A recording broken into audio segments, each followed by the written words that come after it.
This is Russia. A tyrant or an anti-hero against the establishment, or both, depending on your perspective. From the outside, Russians might seem like your stereotypical Eastern European Slavic-speaking drunk gonics squatting around in Khrushchevkaz, with its leader riding a bear majestically. But digging deeper, Russia is rather diverse, filled with various ethnicities, religions, and languages. How did Russia gain such diversity?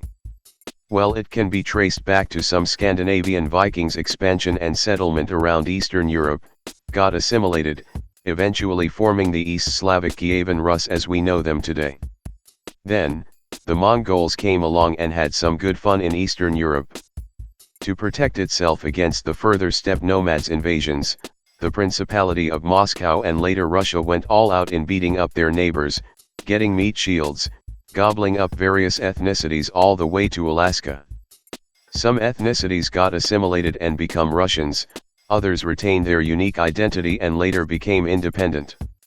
Those who were neither assimilated nor got independent were largely organized into republics during the Soviet era, because Lenin wanted loyalty from the non-Russians during the Russian Civil War.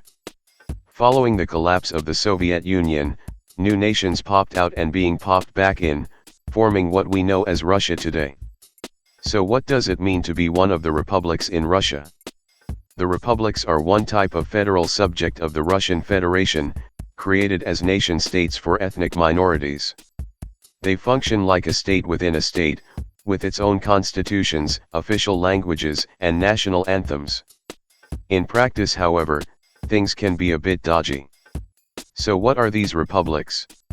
The republics can be organized into their main language groups, namely Northwest Caucasian, Northeast Caucasian, Indo-European Iranian, Turkic, Mongolian, Uralic, and these mixed bags. Starting off with the one and only Northwest Caucasian Language Republic, Ossetia. Mountains, daggers, fancy traditional dances, table stones, deep-fried cheese, and bridal kidnap. Next there are these two Northeast Caucasian republics.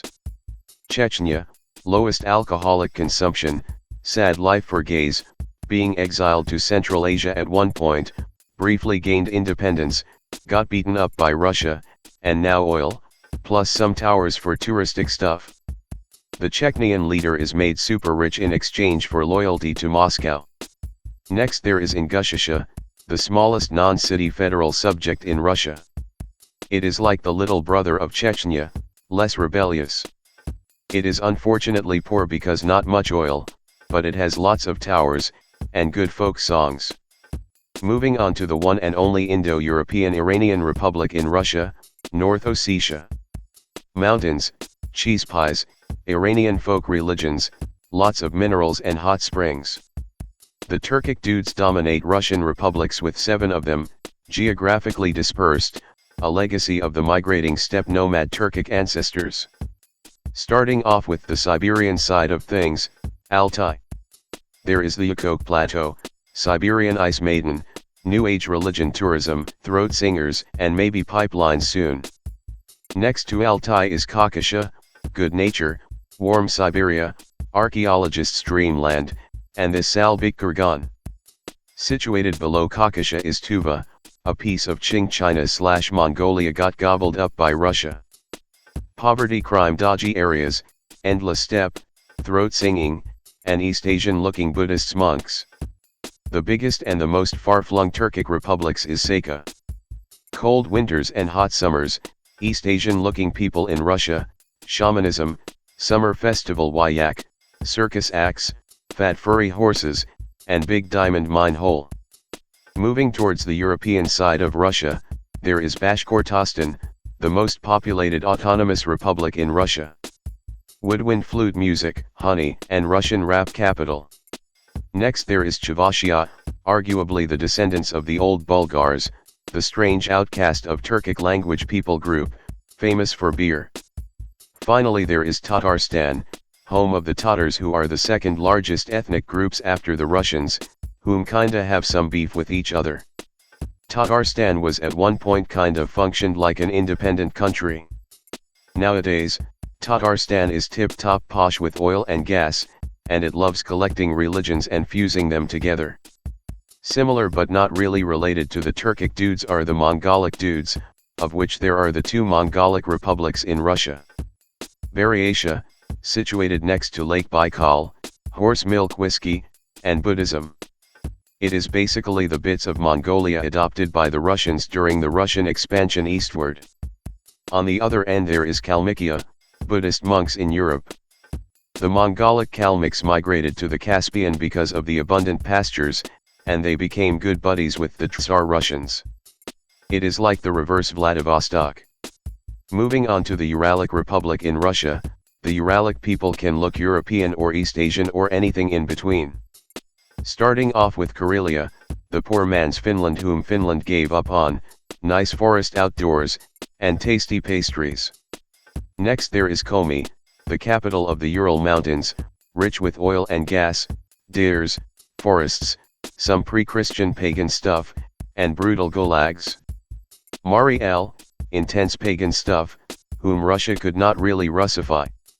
Mordovia, people who live on flat lands but enjoy cross-country skiing, wood carvings, and puppet theater.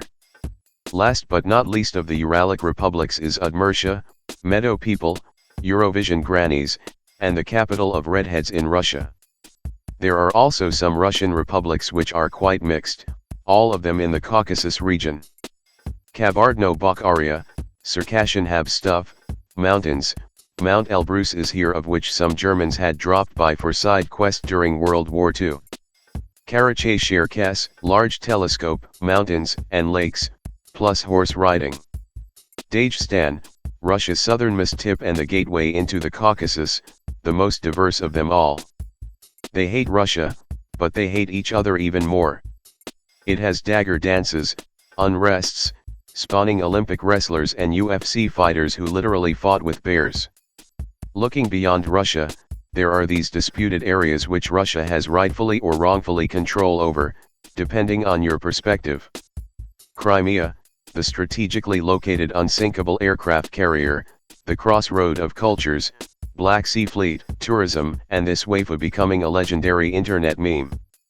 Donetsk, Luhansk, and these Ukraine lands have been occupied/liberated by Russia from Ukraine, still an active war zone. Abkhazia and South Ossetia have been snatched away/protected by Russia from Georgia, independent states governed by pro-Russian government in a political limbo zone, with its own unique cultures.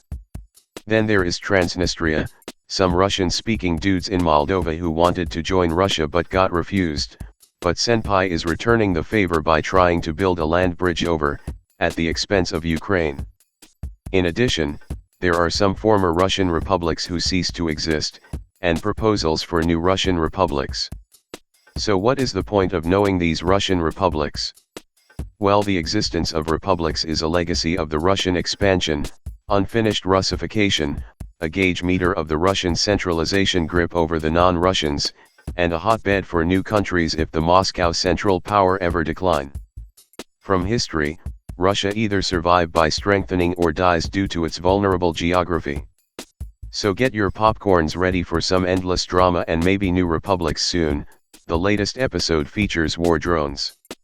When you visit Russia, do take some time to explore the non-Russian bits of Russia, enjoy the diversity of cultures that Russia can offer, before Russia explores you and adds you into its collection of diversity, or alternatively before Russia implodes into various random bits where you can no longer rely solely on the broken Russian language you have learned from Counter-Strike servers.